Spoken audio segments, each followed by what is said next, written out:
Hello students, this is your 10th class. और अभी तक 3.2 तक आपका पूरा पोलिनोमियल में हो गया। 3.2 तक आपको पढ़ाया जा चुका है, यानी जिसमें आपको ये डिग्री वगैरह देखना था, उसके बाद डिवाइड करना था, डिवीज़न एल्गोरिथम था, वो सारा आपका हो गया है ना। अब हम लोग क्वाड्रेटिक इक्वेशन का पार्ट डिस्कस कर रहे हैं। तो यहाँ पे हमने लिखा हुआ है कि methods to solve quadratic equation, है ना, वो मेथड जिसके द्वारा क्वाड्रेटिक इक्वेशन को सॉल्व किया जाता है, जिसके हेल्प से क्वाड्रेटिक इक्वेशन को सॉल्व किया जाता है। ठीक है, जिसमें पहला मेथड है factorisation method, and second method है कंप्लीटिंग ए स्क्वायर मेथड, और थर्ड मेथड है क्वाड्रेटिक मेथड, और इसको हम लोग बोलते हैं श्रीधराचार्य मेथड बोलते हैं।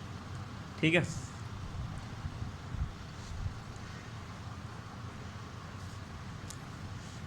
अब हम सबसे पहले इसमें हम फैक्टराइजेशन मेथड को डिस्कस करने वाले हैं। तो फैक्टराइजेशन करना आपको 8th क्लास में भी बताया गया होगा, 9th क्लास में भी फैक्टराइजेशन बताया गया होगा, जिसमें हम लोग मेनली जब क्वाड्रेटिक पोलिनोमियल का फैक्टराइजेशन करते हैं तो हम उसमें जो मेथड यूज़ करते हैं उसको हम लोग बोलते हैं मिडिल टर्म स्प्लिटिंग मेथड, है ना। जो मिडिल टर्म होता है उसको स्प्लिट करते हैं, कुछ उसमें कंडीशंस होते हैं। तो एक क्वेश्चन मैं इस पर करके दिखाऊंगा कि कैसे हम स्प्लिट करते हैं इसको। ठीक है, सबसे पहले एक छोटा सा सवाल लेंगे, है ना।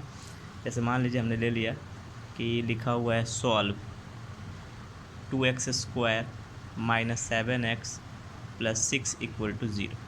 ये क्वाड्रेटिक इक्वेशन हो गया और इसे हमें प्राइम फैक्टराइजेशन मेथड से सॉल्व करना है। तो जितने भी बच्चे हमारे क्लास में होंगे पहले, वो सभी जानते होंगे कि इसको कैसे मिडिल टर्म स्प्लिटिंग मेथड कैसे यूज़ करते हैं। तो अगर नहीं जानते होंगे या भूल गए हों तो फिर से मैं उनको बता देता हूँ कि इधर राइट साइड में हम एक रफ का टेबल बनाते हैं। ठीक है, रफ के टेबल में हम सबसे पहले फर्स्ट टर्म और थर्ड टर्म को मल्टीप्लाई करके लिखते हैं विथ साइन। 6 के पहले अगर माइनस का साइन होता तो हम -6 यहाँ पे लेते, प्लस का साइन है तो +6 लेंगे, राइट।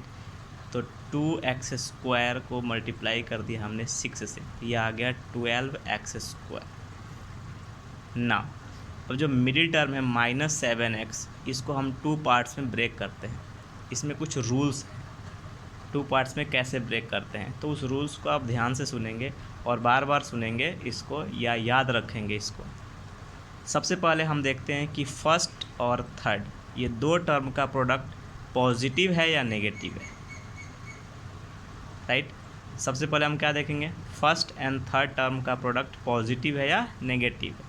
अगर पॉजिटिव है तो मिडिल टर्म को जिन 2 पार्ट्स में हम डिवाइड करेंगे उन दोनों पार्ट्स का साइन सेम रखेंगे, या तो वो दोनों प्लस में होगा या दोनों माइनस में होगा। ये डिपेंड करेगा मिडिल टर्म के साइन पे। अगर मिडिल टर्म का साइन नेगेटिव है तो हम दोनों को यहाँ नेगेटिव रखेंगे, जब ये पॉजिटिव होगा तो दोनों को हम पॉजिटिव रखेंगे। बात क्लियर हो गई। एक बार और मैं रिपीट करता हूँ, फर्स्ट और थर्ड टर्म का प्रोडक्ट लिखेंगे पहले। अगर फर्स्ट और थर्ड का प्रोडक्ट पॉजिटिव है तो मिडिल टर्म को जिन 2 पार्ट्स में डिवाइड करेंगे उन दोनों पार्ट्स का साइन सेम होगा, या तो वो दोनों नेगेटिव होगा या दोनों पॉजिटिव होगा। ये डिपेंड करेगा मिडिल टर्म के साइन पे। अगर मिडिल टर्म नेगेटिव है तो दोनों नेगेटिव रखना है, अगर मिडिल टर्म पॉजिटिव है तो दोनों पॉजिटिव रखना है। क्लियर हो गई बात। तो यहाँ पे क्या कंडीशन है कि फर्स्ट और थर्ड का प्रोडक्ट यहाँ पे पॉजिटिव है और मिडिल टर्म नेगेटिव है, इसका मतलब दोनों नंबर को माइनस में रखना है। अब 2 नंबर ऐसा चूज कीजिए जिसको प्लस करने पे 7 आता हो और मल्टीप्लाई करने पे 12 आता हो। तो सीधा दिख रहा है 3 और 4 है, यहाँ रखेंगे एक -3x और एक -4x। दोनों में नेगेटिव साइन इसलिए दिया क्योंकि मिडिल टर्म यहाँ पे नेगेटिव था और फर्स्ट और थर्ड का प्रोडक्ट पॉजिटिव था, राइट। ये आपको याद आ रहा होगा, ये मैंने पहले बताया हुआ है कई बार। तो 2x² हो गया, -4x -3x, ये हमने मिडिल टर्म को स्प्लिट कर दिया, ठीक है, +6 = 0। ऐसा हो गया। अब हम कॉमन लेते हैं इसमें से, तो यहाँ से कॉमन हो गया 2x, तो 2x कॉमन लेंगे तो यहाँ x और यहाँ पे हो गया -2, और यहाँ से -3 कॉमन लेंगे। -3 इसलिए लिया जा रहा है क्योंकि यहाँ पे माइनस है और यहाँ पे प्लस है, तो प्लस को माइनस करने के लिए हमें माइनस कॉमन लेना पड़ता है। तो यहाँ पे आ जाएगा x और ये प्लस का हो गया माइनस और 3 2 जा 6, ये ऐसा आ गया। अब ये एक टर्म हो गया, ये एक टर्म हो गया, तो इन दोनों में x माइनस 2 अगेन कॉमन है, तो हमने x माइनस 2 कॉमन ले लिया, तो यहाँ से x माइनस 2 लिया तो 2x हो गया, और यहाँ से x माइनस 2 लिया तो -3 हो गया। ये हमने इसको क्या कर दिया, फैक्टराइज कर दिया। फैक्टराइज करने के बाद जब ऐसा कंडीशन आए कि a into B equal to 0, तो यहाँ पर ध्यान दीजिए कि a भी 0 हो जाए तो 0 इंटू समथिंग 0 हो जाता है, b भी 0 हो जाए तो 0 इंटू समथिंग 0 हो जाता है। इसका मतलब दोनों में से कोई भी 0 हो जाए तो ये 0 हो जाएगा। तो हम यहाँ पे लिखते हैं कि आइदर a इक्वल टू 0 और b इक्वल टू 0, हम ये लिखते हैं कि या तो a 0 हो जाए या b 0 हो जाए। सिमिलरली वही कंडीशन यहाँ पर है, something into something equal to 0, तो यहाँ पे लिखेंगे हम either x minus 2 equal to 0 और 2x minus 3 equal to 0, right. Therefore यहाँ से x का वैल्यू हो जाएगा 2, यहाँ से हो जाएगा 2x equal to 3, therefore x equal to आ जाएगा 3/2, ठीक है। तो x का वैल्यू आ गया 2 और एक आ गया 3/2। ये इस क्वाड्रेटिक इक्वेशन के रूट्स हैं। क्लियर है एकदम। चलिए एक और क्वेश्चन देखते हैं, जब फर्स्ट और थर्ड का प्रोडक्ट नेगेटिव हो।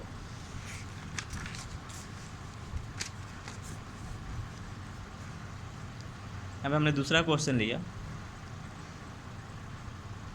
9x² minus 3x minus 2 equal to 0, ठीक है। ये क्वेश्चन हमने ले लिया। अब यहाँ पे जब जैसे ही हम रफ करेंगे तो 9x² को मल्टीप्लाई करेंगे हम -2 से, ठीक है। तो ये आ जाएगा आपका -18x², ये 18x² आ जाएगा। नाउ अब जो मिडिल टर्म है -3x, अब इसको 2 पार्ट्स में ब्रेक करना है। अब यहाँ पर ध्यान दीजिए कि यहाँ पे क्या आ गया है, यहाँ देखिए -18x², यानी कि फर्स्ट और थर्ड का प्रोडक्ट नेगेटिव आ गया। तो इन दोनों जो 2 पार्ट्स होंगे मिडिल टर्म के, उन दोनों का साइन अपोजिट रखना है, ठीक है। और जब 2 अपोजिट साइन को प्लस करना होता है तो हम ज़्यादा में से कम वाले को माइनस करते हैं और ज़्यादा वाले का साइन देते हैं। ये रूल पहला है, पुराना रूल है, बहुत ही छोटे क्लासेस में बताया जाता है। इसका मतलब हमें ये है कि दोनों को अपोजिट साइन में रखना है। इसका मतलब ये कि 2 ऐसे नंबर हमें चूज करने हैं जिसका डिफरेंस 3 आता, यानी -3 आता हो, और प्रोडक्ट 18 आता। तो क्या करेंगे, इसमें क्या क्या लेंगे, तो 6 और 3, ठीक है। तो एक आ गया 6x, एक आ गया 3x। 6 और 3 का डिफरेंस 3 आता है और प्रोडक्ट 18x² आ जाएगा, ठीक है। अब यहाँ ध्यान देते हैं किसके साथ नेगेटिव होगा, किसके साथ पॉजिटिव होगा, ये ध्यान देने वाली बात है यहाँ। अब इसमें ध्यान रखना है कि अगर मिडिल टर्म का साइन जो होगा वही साइन इसमें जो बड़ा होगा उसके साथ होगा। तो यहाँ नेगेटिव साइन है तो यहाँ पे नेगेटिव हो जाएगा, ये बड़ा है इसके साथ नेगेटिव आ जाएगा। तो ये आ जाएगा 9x² minus 6x plus 3x minus 2 equal to 0, ठीक है। अब यहाँ से देखिए, यहाँ से कॉमन हो जाएगा 3x, तो 3x कॉमन लिया तो यहाँ पे आ गया 3x, और यहाँ से -2 आ जाएगा, और यहाँ से +1 कॉमन लेंगे तो ये 3x माइनस 2 ये आ जाएगा, टिम्प्लाइज। अब यहाँ से अगेन 3x माइनस 2 कॉमन लेते हैं, तो यहाँ से 3x माइनस 2 लेंगे तो 3x बचेगा, और यहाँ से ले लेंगे तो +1 इक्वल टू 0, ठीक है। फिर से हम वही पहुँच के फैक्टराइज हो गया, तो हम यहाँ से लिखते हैं either 3x minus 2 equal to 0 और 3x प्लस 1 इक्वल टू 0। अब ये लीनियर पोलिनोमियल हो गया, तो यहाँ से आसानी से हम x का वैल्यू निकाल सकते हैं। 3x इक्वल टू 2 हो जाएगा, देयरफॉर x इक्वल टू 2/3 हो जाएगा। यहाँ से 3x इक्वल टू -1 हो जाएगा, देयरफॉर x इक्वल टू -1/3 हो जाएगा। तो यहाँ पे रूट्स हो गए 2/3 माइनस 1/3। ठीक है, तो ऐसे हम फैक्टराइजेशन मेथड से सॉल्व करते हैं। तो अब 3.3 का कुछ क्वेश्चन है जो मैं आपको बता दूंगा, जो मुझे लगता है कि मुझे बताना चाहिए। तो हमने इसका 10th क्वेश्चन बता रखा है, 11th क्वेश्चन मैं आपको बता देता हूँ। तो ध्यान से देखिए थोड़ा। AB² plus B² minus AC into x minus BC equal to 0, ये क्वेश्चन है आपका। ठीक है, तो सबसे पहले हम क्या करेंगे, इस टर्म को हम ब्रेक कर देंगे। तो ABX² ही रहेगा, इसको ब्रेक करेंगे तो आ जाएगा B²x, और इसको ब्रेक करेंगे तो आएगा minus ACX minus BC equal to 0। ठीक है, यहाँ से अगर हम BX कॉमन लेते हैं, BX, तो ये हो जाएगा AX प्लस B। ठीक है, और यहाँ से माइनस C अगर कॉमन लेते हैं हम, तो ये आ जाएगा AX प्लस B। आसानी से फैक्टराइज हो जाएगा। अब यहाँ से अगेन AX प्लस B को हम कॉमन लेते हैं, तो यहाँ पे BX और यहाँ पे माइनस C। हम यहाँ तक पहुँच गए, और यहीं तक पहुँचना हमारा पहला टारगेट होता है। अब यहाँ से लिखेंगे